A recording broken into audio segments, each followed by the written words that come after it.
Good afternoon from Downing Street with this specially extended programme where Keir Starmer has set Britain on another course of change, this time a change of Prime Minister, as he ran through his list of achievements.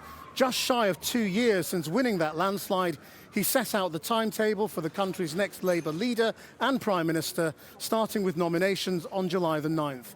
Unable to hide his emotions any longer as he paid tribute to his wife and children and called becoming Prime Minister the proudest moment of his life. In the last hour, one of the key challengers, Wes Streeting, said he will not stand for the leadership and is backing Andy Burnham.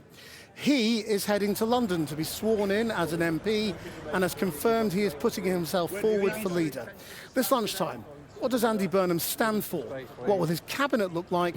And what is Manchesterism? Well, events have been moving fast this morning. Amelia Jen has the latest. After a weekend of reflection, a morning of defeat. The lectern, the landmark those lost in a sea of speculation were waiting for. This, its sixth outing for a moment like this in a decade. Sir Keir Starmer now adding his name to its sorry list.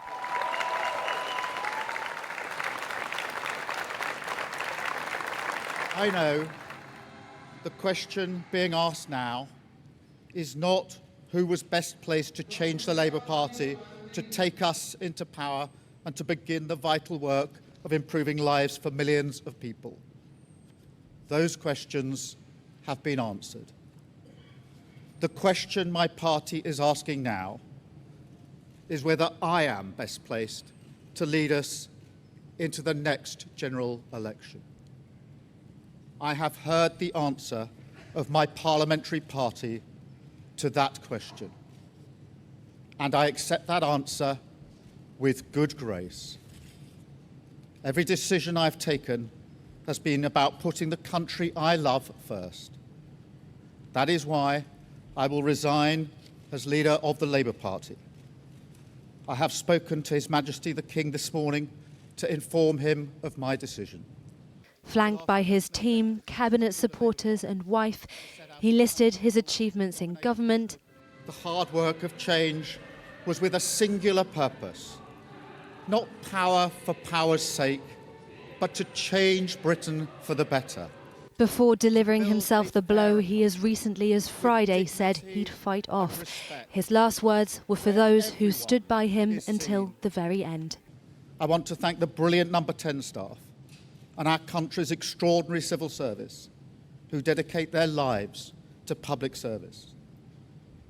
And when I leave the biggest job in the country, I shall spend more time on the most important job, being the best husband I can to my fantastic wife, Vic, who has been a rock by my side through good times and bad, and being the best dad I can to my beautiful children, who are my pride and my joy. Thank you very much.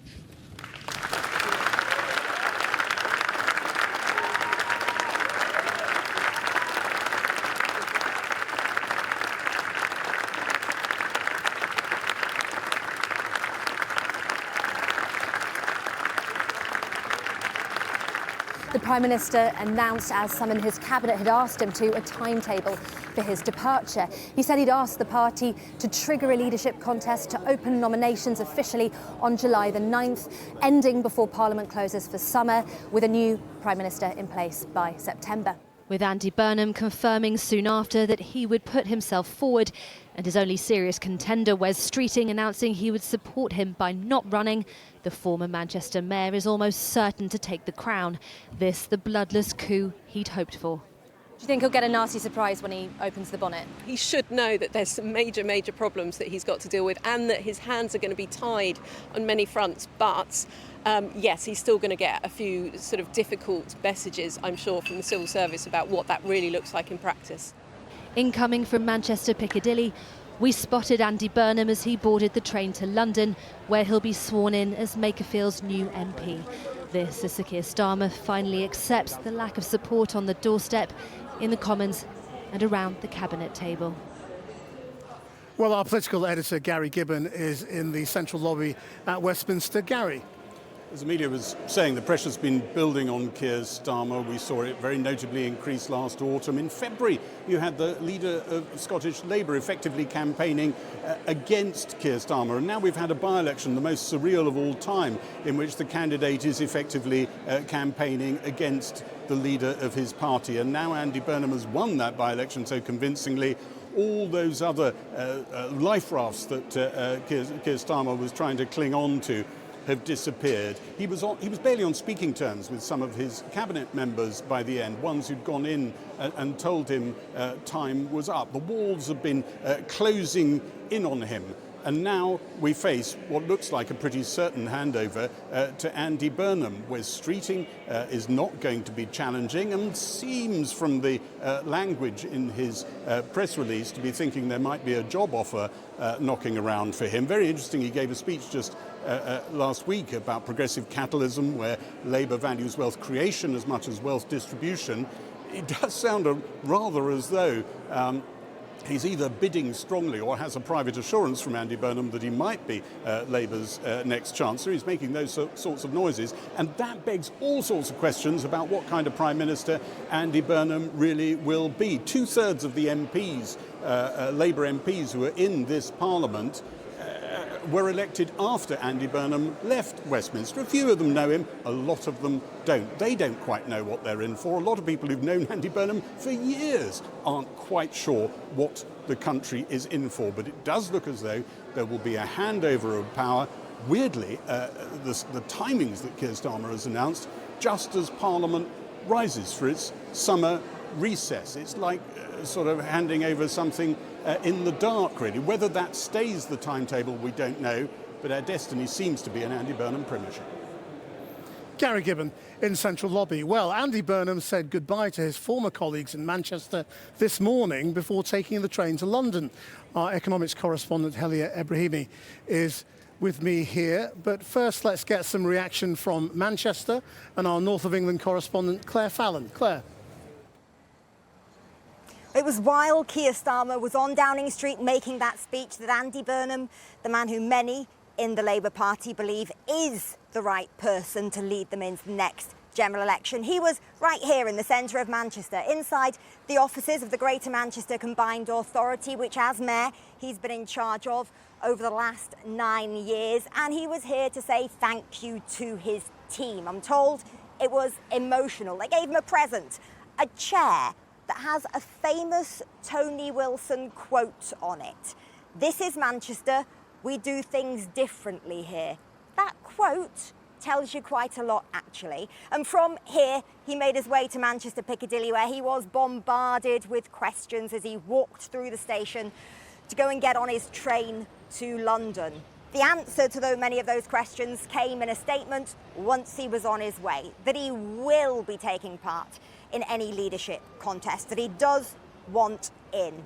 As for what we can expect if he manages that, well, there is a question about how exactly he transitions from being this trainer-wearing, rebellious Manc mayor with swagger to a global leader, to Prime Minister of the UK. But he has told us quite a lot on policy priorities.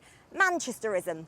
Helia will pick up on that in a moment. But essentially, he's made clear he wants politics to be through not a prism of Westminster, but places like Makerfield. Claire Fallon in Manchester. Well, there's been a muted reaction from the markets to Keir Starmer's departure. But if Andy Burnham does become the next Labour leader, what might his economic policy look like? Helia Ebrahimi is with me. Well, Chris, muted reaction. The man who laid down the gauntlet to the bond market saying we shouldn't be in hock to them hasn't ruffled many feathers. In fact, borrowing costs have come down, especially when Wes Streeting published a letter coming out in support of Andy Burnham. That tells you all you need to know about markets really being desperate for political stability in the UK. You shouldn't take it as a ringing endorsement of Andy Burnham and his policies. One trader I spoke to today said that, are we still talking about this? I thought this was done. That is the part of the equation they already know about. The big question, of course, is who's going to be in that door there, number 11. Exactly. The Chancellor's house, and whether Rachel Reeves will be replaced by any number of people who've been bidding for the job over the last few days. Well, the current Chancellor, Rachel Reeves, would tell you already have a good Chancellor in place, one that the bond market's like. But you've seen Wes Streeting show a lot of ankle at the moment, whether he's too big a character to live on the same street. But you've got other names on the soft right, like Yvette Cooper. On the other side of the pendulum, you've got people like Ed Miliband looking less and less likely whether he'd ruffle those feathers. But the key thing, Krish, is whether those economic policies we've seen in Manchester can be applied nationwide at the same ease. And that's about more public control to improve transport and housing and water. And it's public control rather than public ownership. Exactly right. Exactly right. You know, those yellow buses in Manchester are privately owned. Joining me now is the Labour MP Justin Madders, one of those who called on Starmer to go and is supporting Andy Burnham, and Luke Trill, who is Executive Director of More in Common. Justin Madders, a lot of people are wondering, you know, why doesn't Andy Burnham just take over now if nobody's going to stand against him? Well, as you can appreciate, things are moving very, very quickly. So it's only the last hour that we've heard that Wes Streeting, his purported main opponent, isn't going to stand against him. Obviously, other people are entitled to put themselves forward, but it does feel that things are moving very quickly, and maybe there will be a quicker timetable than the Prime Minister set out this morning. So when do you think we'll have a new Prime Minister in place? Well, I think we've got to wait and see whether there is anyone else who comes forward first, but I think we're looking at weeks rather than months now if things pan out the way it looks like. Do you know what he stands for, what he'll do? I've got a very good sense of what he'll do, not just from what he said during the by-election campaign, but from his comments and time whilst running Manchester. I think he's got a real opportunity here to corral the progressive forces of this country to show that actually government can work for the majority. And I think the resounding endorsement he got in Makerfield is proof that people will give him that opportunity. Let's bring in Luke Trill. Luke, is the public likely to just accept a coronation from someone who's not even an MP as we speak? I think most of the public think that the most likely outcome, particularly since that by-election on Thursday, is that Andy Burnham becomes Prime Minister. And in fact, quite interestingly, we asked over the weekend whether the incoming new Prime Minister, if Keir Starmer resigned, should call a general election or should just get on with the job. And whereas normally in these types of poll questions, the public tend to favour a general election. Actually, in this case, slightly more said that a new Prime Minister should just get on with the job. And I think perhaps that reflects the weariness amongst the public, the sort of perception of constant turmoil. In fact, we track perceptions of government chaos. That reached 80% over the weekend. I think the public now really would like, in fact, somewhat ironically, that promise that Keir Starmer made before he was elected of a politics that starts to tread a little more lightly on people's lives. Yes, I mean, Nigel Farage is calling for a general election, but Kemi Badenoch isn't. Justin Madders, can you just explain to our viewers what is Manchesterism? Well, it's about harnessing the positives of the private sector, encouraging growth, but making sure that that delivers for the public good, be it how the bus networks have been brought under control to benefit everyone, how Manchester's got a much larger economic growth record than other parts of the country. That's what we want to see everywhere. We want to see the country moving forward, the economy growing strongly, and everyone feeling the benefit of it. Right, but a lot of these, these ideas are quite long-term, aren't they? I mean, it takes time to stimulate economic growth, to change the ownership of key services in Britain. When do you think the country will start seeing the change? Well, I think that's a very premature question. Andy Burnham is not yet Prime Minister, but I think we've seen under Keir Starmer, haven't we, that the public will run out of patience pretty quickly if they don't see quick changes, and clearly that's a challenge that whoever the next Prime Minister is going to have to deliver on.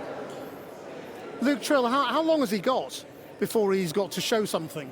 Well, look, I mean, I think he will get a reset with the public. I think he will have, politicians generally get a honeymoon. But as Justin Madders just said, I think that window might be quite narrow.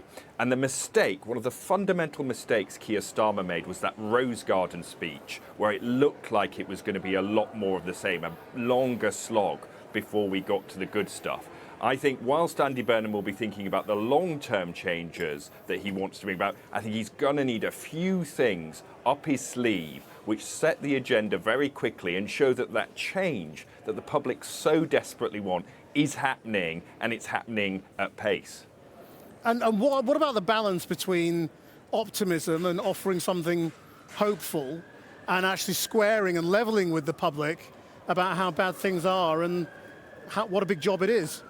So I think that's the tightrope that he has to walk. But what I would say is that across the country, when we speak to people, there's no doubt that the country is not in a good place. It's not where people want it to be. For lots of people, their lives are too hard and too difficult. I think what they don't want is more language around tough choices and what's to come, because they know that. They've got that. What they want to know is, what sort of country are we heading towards? They want a message of, when will I start to feel better off? When will Britain get out of this mood of national gloom? And Keir Starmer was never able to do that. He was never able to project that optimistic vision for the future. I think Andy Burnham might be able to, but as I say, the window to do it is quite narrow.